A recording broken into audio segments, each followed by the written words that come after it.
নমস্কার, আপনাদের জন্য রইল দিনের সবথেকে চর্চিত 10টি সংবাদ। শুরুতেই হেডলাইন। আপনি একটা ভেজাল হিন্দু, দীঘার জগন্নাথ মন্দির নিয়ে মমতাকে খোঁচা শুভেন্দুর। আমরা সংখ্যালঘু মুসলিম যারা আছি তারাই বাংলাদেশের জন্য যথেষ্ট, 15 মিনিটের বেশি সময় লাগবে না, দাবি তৃণমূল কংগ্রেসের সংখ্যালঘুর। ভারত সরকার হিন্দুদের রক্ষা করুক বলছেন মমতা, সিএএ এর বিরোধিতা ভুল হয়েছে স্বীকার করুন, খোঁচা বিজেপির। ইন্ডিয়া জোটের নেতৃত্বে মমতাকে চান অনেকেই, এই নিয়ে মুখ খুললেন বাংলার মুখ্যমন্ত্রী মমতা বন্দ্যোপাধ্যায়। কলকাতা মেডিকেল কলেজ হাসপাতালকে সেরার তকমা দিল কেন্দ্রীয় সংস্থা আইসিএমআর। সংসদে জ্যোতিরাদিত্যকে লেডি কিলার বলে ক্ষমা চাইলেন কল্যাণ, উঠল বহিষ্কারের দাবি। হাস কলকাতায় একই কাণ্ড, কলকাতা ঢোকার মুখে 100 কেজি গাঁজা উদ্ধার, গাড়িতে পাচার করা হচ্ছিল, গ্রেফতার এক। ভূমি ও ভূমি সংস্কার দফতরে ব্যাপক দুর্নীতির অভিযোগ তুলে বিক্ষোভ কংগ্রেসের। জয় বাংলা স্লোগান নিয়ে বড় সিদ্ধান্ত, এবার বিরাট নির্দেশ দিয়ে দিল সুপ্রিম কোর্ট। নিয়মিত দিনের সেরা এবং নির্ভুল খবর পেতে সাবস্ক্রাইব করুন আজকের বাংলা সংবাদ চ্যানেলটিকে। আসছি খবরের বিস্তারিত নিয়ে। দীঘায় জগন্নাথ মন্দিরের উদ্বোধনের দিন জানিয়েছেন রাজ্যের মুখ্যমন্ত্রী মমতা বন্দ্যোপাধ্যায়। সেই ঘোষণার অব্যবহিত পরেই রাজ্য বিধানসভার বিরোধী দলনেতা শুভেন্দু অধিকারী দাবি করলেন, দীঘায় যা তৈরি হচ্ছে তা জগন্নাথ মন্দির নয়, সরকারি টেন্ডার অনুযায়ী এটি জগন্নাথ ধাম কালচারাল সেন্টার। পাশাপাশি বিরোধী দলনেতার আরও দাবি, মমতা বন্দ্যোপাধ্যায় 2026 সালে হিন্দু ভোট পাবেন না, তিনি একজন ভেজাল হিন্দু, হিন্দুরা ঐক্যবদ্ধ হচ্ছেন, এই আতঙ্কে মন্দির তৈরি করা হচ্ছে। হিটকোর টেন্ডার দেখিয়ে শুভেন্দুর দাবি, আসলে এখানে একটি ভাস্কর্য তৈরি করেছেন মুখ্যমন্ত্রী। একই সঙ্গে তার দাবি, সংবিধান কোনো সরকারকে মন্দির তৈরির অনুমতি দেয় না, সরকারি খরচে কোনো ধর্মীয় প্রতিষ্ঠান তৈরি করা যায় না, অতএব মুখ্যমন্ত্রী মমতা বন্দ্যোপাধ্যায় যা করছেন সেটি মিথ্যাচার। শুভেন্দু বলেন, 4 ধামের একটি পুরী, তাকে নকল করবেন না, এই অধিকার কোনো হিন্দু আপনাকে দেয়নি। কেদারনাথ বদ্রীনাথের নকল হয় না, শঙ্করাচার্যদের বিকল্প হয় না, গীতাকে বদলে দেওয়া যায় না। আপনি অভিনন্দনকে শুভনন্দন করতে পারেন, কিন্তু পুরী ধামকে বদল আপনি করতে পারবেন না। আপনার এই সাহস হয় কোথা থেকে? 4 দিনের কলকাতা দখল আস্ফালনের পাল্টা। মালদায় সাংবাদিক সম্মেলন করে জেলা তৃণমূলের সংখ্যালঘু সেলের পক্ষ থেকে জানানো হলো, এ রাজ্যের সংখ্যালঘুদের 15 মিনিটের বেশি সময় লাগবে না বাংলাদেশ দখল করতে। বুধবার জেলা তৃণমূল কংগ্রেসের সংখ্যালঘু সেলের সভাপতি টিঙ্কুর রহমান বিশ্বাস বলেন, গতকালও আমাদের চোখে পড়েছে বিএনপি নেতা আমাদের রাজ্যের মুখ্যমন্ত্রীকে ব্যঙ্গ করছিলেন। আমরা বলতে চাই, আমরা সংখ্যালঘু মুসলিম যারা আছি তারাই বাংলাদেশের জন্য যথেষ্ট, শুধুমাত্র 15 মিনিটের জন্য সীমানা উন্মুক্ত করে দেওয়া হোক, বাংলাদেশ দখল করে নেব, পুলিশ বা সেনা কোনো কিছু প্রয়োজন পড়বে না। টিঙ্কুরের কথায়, বাংলাদেশ একটা ছোট্ট রাষ্ট্র, যার জন্ম দিয়েছে ভারত, সেই বাংলাদেশ আজ তার জাতির পিতাকে চেনে না, মূর্তি ভেঙে দেয়, তার থেকে আর কি বা আশা করা যায়? হাসিনা সরকারের পতনের পর অস্থির বাংলাদেশে চলছে সংখ্যালঘু হিন্দু সম্প্রদায়ের উপর অত্যাচার। জায়গায় জায়গায় ভাঙা হচ্ছে বিভিন্ন ধর্মস্থান, মারধর করা হচ্ছে সংখ্যালঘুদের। অত্যাচার সইতে না পেরে বহু সংখ্যালঘু চেষ্টা করছেন ভারতে চলে আসার। ভারত বিরোধী স্লোগান দেওয়ার ক্ষেত্রে রীতিমতো প্রতিযোগিতায় নেমেছে সেদেশের বিভিন্ন রাজনৈতিক দলগুলি। উত্তেজনা থাকায় সীমান্তে কড়া নিরাপত্তা জারি করেছে বিএসএফ, সতর্ক আছে রাজ্যের পুলিশ ও প্রশাসন। এরই মধ্যে সে দেশের সেনাবাহিনীর কয়েকজন সদস্য একটি মিছিল থেকে দাবি করেন, তাদের মাত্র 4 দিন সময় লাগবে কলকাতা দখল করতে, যা মুহূর্তে ভাইরাল হয়ে যায়। তারই পাল্টা হিসাবে মালদার তৃণমূল সংখ্যালঘু সেলের সভাপতি এই জবাব দিলেন বলে মনে করা হচ্ছে। এটা ভারত সরকারের ব্যাপার, আমরা চাই ওরা হিন্দুদের রক্ষা করুক। বিরোধী দল এখানে দায়বদ্ধতার পরিচয় দিচ্ছে, দায়িত্ব নিয়ে দায়িত্ববান বিরোধী দলের পরিচয় দিচ্ছে। দীঘা জগন্নাথ মন্দিরের উদ্বোধন প্রসঙ্গে বলতে গিয়ে বললেন মুখ্যমন্ত্রী মমতা বন্দ্যোপাধ্যায়, একই সঙ্গে বাংলাদেশের অশান্তি নিয়ে করলেন তীব্র নিন্দা, সঙ্গে কেন্দ্রকে দায়িত্ব মনে করিয়ে বললেন, এটা ভারত সরকারের দেখার কথা। আমি তো শুনেছি ভিসা আরো বাড়ানো হয়েছে, যাতে ওখান থেকে বেশি লোক এখানে আসতে পারে, আমাদের লোকেদের ফিরিয়ে আনার ব্যবস্থা করা হোক, যারা আসতে চায় তাদের ফেরানো হোক, কিন্তু এটা ভারত সরকারের ব্যাপার, পশ্চিমবঙ্গ সরকারের ব্যাপার নয়, এটা ওদের দায়িত্ব। বাংলাদেশ নিয়ে যা সিদ্ধান্ত নেওয়ার তা ভারত সরকারই নেবে। যদিও মমতার মুখে এই কথা শুনেই ফের একবার সিএএ ইস্যুতে সুর চড়িয়েছেন বিজেপি। বিজেপির দাবি, সিএএর বিরোধিতা করা যে ভুল হয়েছে তা স্বীকার করুন মমতা। চাঁচা ছোলা ভাষায় মমতার বিরুদ্ধে আক্রমণ শানিয়ে বিজেপি নেতা জগন্নাথ চট্টোপাধ্যায় বলেন, মমতার মুখে হিন্দু শব্দ শুনে দুহাত ভরে হাততালি দিতে চাই, কিন্তু আপনি বলেন তাহলে সিএএ জরুরি ছিল। ওপারের হিন্দুদের এপারে নিয়ে চলে আসার কথা বলছেন, আনতে পারা যাচ্ছে না তো আপনার জন্য। আক্রমণের ধার বাড়িয়ে তিনি আরো বলেন, আপনি বলেছেন সিএএ মানব না, কেন্দ্র তো রেডি।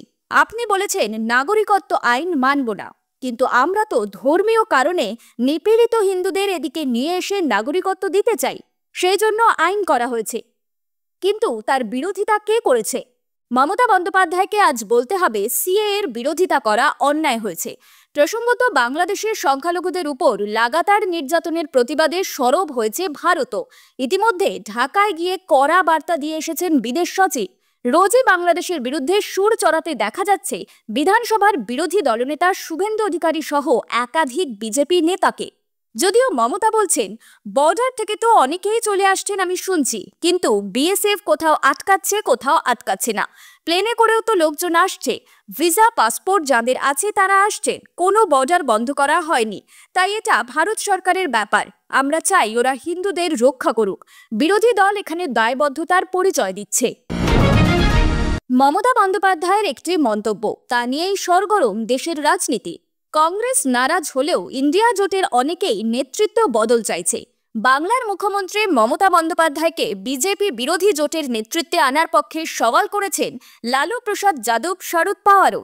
এবার সেই প্রসঙ্গে মুখ খুললেন মমতা। সম্প্রতি এক টেলিভিশন সাক্ষাৎকারে মমতা ইন্ডিয়া জোটের বর্তমান পরিস্থিতি নিয়ে অসন্তোষ প্রকাশ করেছিলেন। এক প্রশ্নের উত্তরে তিনি বলেন, আমি ইন্ডিয়া জোট তৈরি করে দিয়েছি, কিন্তু যারা চালানোর দায়িত্বে রয়েছেন তারা ঠিক মতো চালাতে না পারলে আমার কি করার আছে? জোটের সব শরিককে সম্মান মর্যাদা দিয়ে চলার উপর জোর দিয়ে মমতা আরও জানান, তিনি বাংলাতেই থাকতে চান, বাংলা ছেড়ে কোথাও যেতে চান না। তবে ইন্ডিয়া জোটকে নেতৃত্ব দেওয়ার প্রস্তাব পেলে তিনি বাংলায় বসেই ইন্ডিয়া জোট চালিয়ে দিতে পারবেন। সব শরিকদের সঙ্গেই তার সম্পর্ক ভালো। এরপরই ইন্ডিয়া জোটের অনেক দল প্রকাশ্যে জানায় তারা মমতার নেতৃত্ব মানতে রাজি। আজ দীঘায় মমতা বলেন, যারা আমাকে সম্মান জানিয়েছেন তাদের প্রতি কৃতজ্ঞ, তাদের সুস্বাস্থ্য কামনা করি, তাদের দলও ভালো চলুক, আমি চাই ইন্ডিয়াও ভালোভাবে চলুক। ইতিমধ্যেই এনসিপি এসপি প্রধান শরদ পাওয়ার জানিয়ে দিয়েছেন মমতা বন্দ্যোপাধ্যায়ের জোটকে নেতৃত্ব দেওয়ার ক্ষেত্রে যোগ্য। আরজেডির সভাপতি লালু প্রসাদ যাদব বলেছেন, ইন্ডিয়া জোটের নেতৃত্বে মমতাকেই আনা উচিত। একই মত পোষণ করেছেন ওয়াইএসআর কংগ্রেস পার্টির রাজ্যসভার সাংসদ বিজয় সাই রেড্ডি।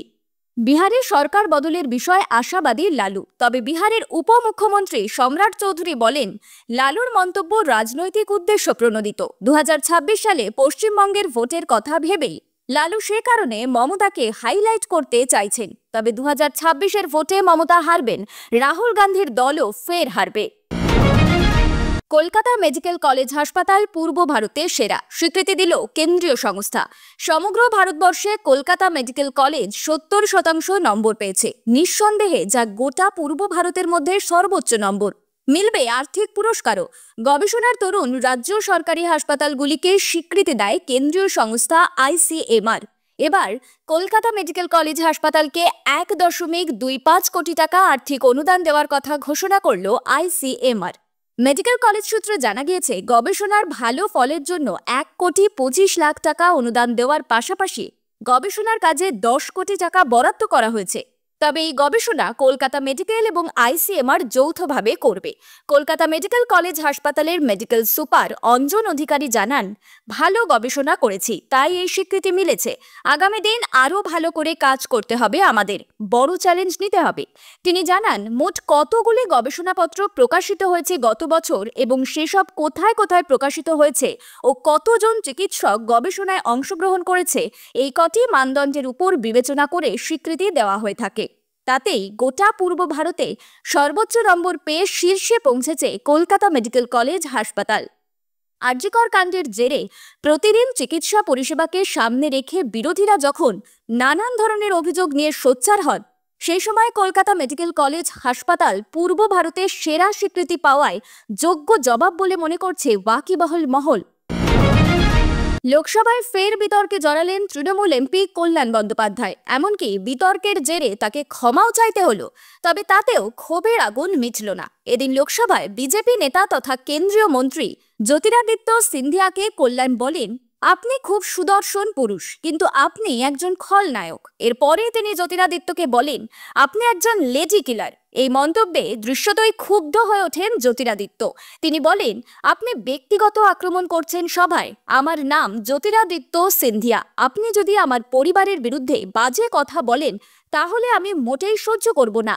এরপরই তুলকালাম বেঁধে যায় সংসদে। ট্রেজারি বেঞ্চের সদস্যরা জড়ো হয়ে কল্যাণের পদত্যাগ দাবি করতে থাকেন। তার সদস্যপদ খারিজের দাবি তোলা হয়। বেগতিক দেখে কল্যাণ সকলের সামনে ক্ষমা চেয়ে নেন, কিন্তু তাতে জ্যোতিরাদিত্যর রাগ কমেনি। তিনি কল্যাণকে ক্ষমা করতে রাজি নন বলেই জানিয়েছেন। যদিও অনুতপ্ত কল্যাণ জানিয়েছেন, সিন্ধিয়ার মনে দুঃখ দেওয়া বা তাঁকে অপমান করা তার উদ্দেশ্য ছিল না। তিনি দুঃখিত ও ক্ষমা প্রার্থী। তখন জ্যোতিরাদিত্য বলেন, আমরা সবাই এসেছি দেশ গঠনের কাজে। আপনি আমার বা আমাদের নীতিগত সমালোচনা করতেই পারেন, কিন্তু ব্যক্তি আক্রমণ করা আপনার উচিত হয়নি। এখানে যারা এসেছেন তাদের প্রত্যেকের আত্মসম্মান আছে। আমিও দুঃখিত, কিন্তু আপনার ক্ষমা গ্রহণ করতে পারছি না। শুধু জ্যোতিরাদিত্য নন, বিজেপির মহিলা সাংসদরাও কল্যাণের মন্তব্য নিয়ে ক্ষুব্ধ। তার সংসদীয় মন্ত্রী কিরেন রিজিজুর কাছে কল্যাণের বিরুদ্ধে অভিযোগও জানিয়েছেন।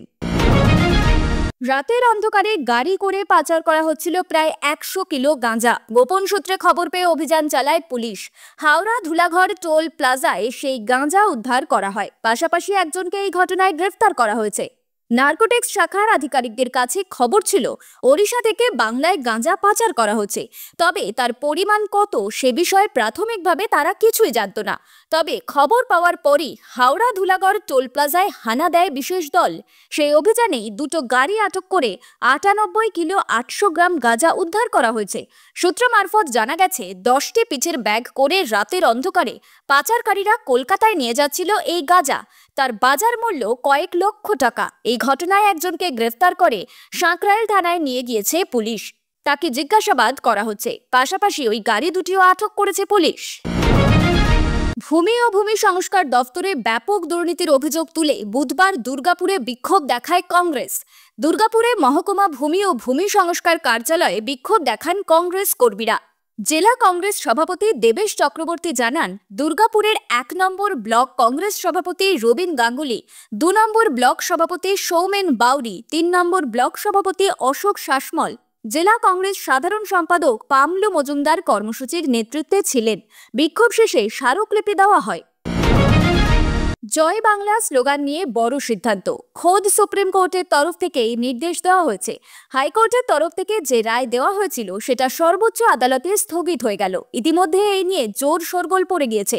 এক্ষেত্রে বলে রাখি, জয় বাংলা স্লোগানের এই বিষয়টি পশ্চিমবঙ্গের নয়, বরং তা পড়শি দেশ বাংলাদেশের চলতি বছর একাধিক উত্থান পতনের সাক্ষী থেকেছে ওপার বাংলা।